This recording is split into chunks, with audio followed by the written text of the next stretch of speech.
Hi, I'm political analyst and Citizen Voice President Gary Dietrich, here to help you make sense out of Prop 37, coming up on your California November 2012 ballot. This one dealing with genetically engineered foods and the labeling of those in California. To try to help us make sense out of all this is Grant Lundberg. He's a CEO of Lundberg Family Farms, representing the Yes on Prop 37 campaign. And on the No side is Brandon Castillo, who's a spokesperson for the No on Prop 37 campaign. Guys, thanks for being with us today. Thank you for having us. All right, real quickly, just to give you a sense about what this would do, everybody's concerned about their food these days, of all different kinds. This one specifically deals with material that's genetically engineered and would be included in foodstuffs, and whether you could label that as natural or not, and whether you'd have to have some extra labeling if those kinds of materials appear in foodstuffs. So, Grant, let me start with you. Why do we need Prop 37? Well, Prop 37 is designed to give consumers a choice. Until now, genetic engineered food was introduced into the supply stream around in the mid-90s, and consumers have never had the ability to make a choice at the grocery store shelf.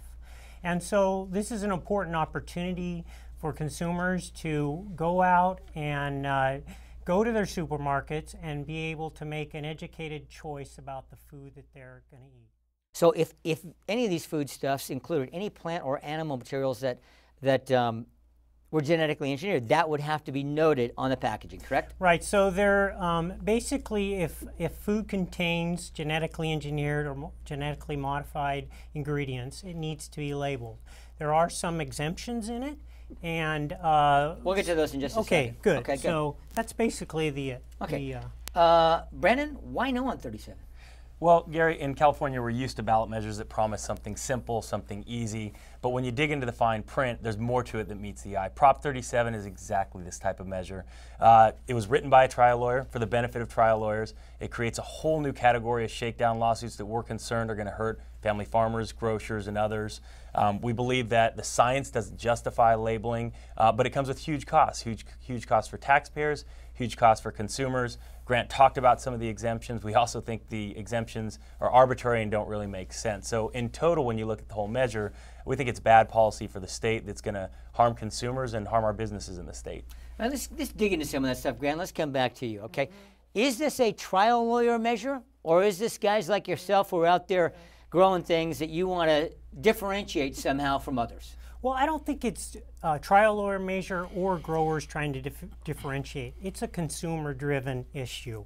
When we qualified the ballot, we had over 300,000 volunteer signatures get us the 971,000 signatures we needed. Those were people who had this concern. It's a consumer measure. The leading consumer organizations in California and throughout the nation are supporting this right to know. And let me let you comment on some of these concerns, like, for example, just that specific one, that it would spawn a lot of lawsuits, something everybody hates. Right. I want you to address that because that's clearly one of the main arguments to the opponents. Well, a couple things I would say. Number one, labels are really important to food processors. They work hard. I know in our company, we work hard to make sure that they represent the food that we're providing our consumers. We don't take that lightly. So we make sure that we don't have lawsuits, that we're not making claims that are unjustified. And most all food processing companies do that. And this measure is set such that if the manufacturer, there's two things. If a manufacturer isn't using one of the critical or the genetically engineered commodities like corn, soy, canola, sugar beets, they don't have to label. So it's out of their scope. If they are using those ingredients, they need to have a supplier affidavit. And that qualifies, then they won't have to label. Okay. So it's a simple system to give consumers choice. And let me address that specific thing about consumer information, because that's allegedly what this is really all about. What's wrong with having that information on packaging? Well, we believe that packaging, labeling, should provide consumers with meaningful information that means something. If you look at the science behind biotechnology or genetic engineering, we've been doing it for 2 decades to produce varieties of corn, soybean, It's in thousands of our food products. And if you look at the science, the American Medical Association, the World Health Organization, National Academies of Sciences, they've all looked at this exhaustively, and they've determined that these foods are not materially different than their traditional counterparts, and that labeling doesn't make sense because it will provide fear-based information to consumers instead of fact-based information. So labels should be reserved for information that's important. If you look at a food and it says made with genetically engineered ingredient, what does that mean? That implies that there's something wrong with it. And that's why our broad coalition of family farmers, of food companies, of grocers say this measure is not only unnecessary, but it's going to mislead consumers by providing this, fear-based information that really is meaningless. And Grant, let's come back to you about that specific question. Okay, so what is the need to have this labeling for? Well, in other words, how are these products so substantially different that people ought to be concerned about? Well, I think an interesting twist on that is we work in a free market society. People are looking for value and benefits. If this was a valuable technology or a way to produce our food, why wouldn't the processors and patent holders of the technology want to have the consumers being able to go out and buy that? And this initiative allows that. They can go out and tell the manufacturers, we like this technology, or we don't. And that adjusts the free market system to delivering on the needs of the consumer. That's what iPhone does. That's what Apple does. They come out with a new phone. They tell them it's a better screen, a reverse camera, and people buy it, or they don't. It's free choice. And that's what this is about. It's a basic fundamental right of our democracy. Let me ask you about a couple of these exceptions here, because I think it's important to deal with that. You mentioned them, Brandon. So you've got certified organic farm foods and alcoholic beverages, two specific ones, where they're exempted from this requirement. Why? Well, organic foods are exempt because in the National Organic Standards, there is a piece where you cannot use genetically engineered seed. And so that goes through a process that clarifies that. So, and the alcohol piece was in the drafting, we just didn't want to get into the whole ATF, all the situation there. We wanted to make it simple and effective. People are eating food for health, and we wanted to give them that message on the package. Okay, Brandon, I want you to respond to that specifically about this notion about exceptions. Sure. First of all, I do want to respond to his notion of choice. Consumers do have a choice today. They can buy, as Grant pointed out, certified organic that are GE-free. So in terms of free market, GE-free, genetically engineered. Free, correct. I'm sorry, a little jargon. That's all right. That's right. So consumers do have a choice. We talk about the free market. The free market works. Everybody knows that there's an organic aisle in their market. As far as these exemptions, if you're really trying to, if the goal is a right to know, to provide information to consumers, if you look at that list of exemptions, 2/3 of the foods that we eat are exempt. If you buy a bag of potato chips at a restaurant, they require a label. You buy the same bag of, they don't require a label. You buy the same bag of chips at a grocery store, they require a label. Dog food with meat product in it would require a label, but you buy meat for human consumption, a steak or poultry, they don't require a label. So to us, these exemptions make absolutely no sense, and in fact, they're going to serve to further confuse consumer because they're arbitrary in nature. Okay, I want to, you guys make it a point too. Your materials say it would ban the sale of thousands of safe and common food products. How so?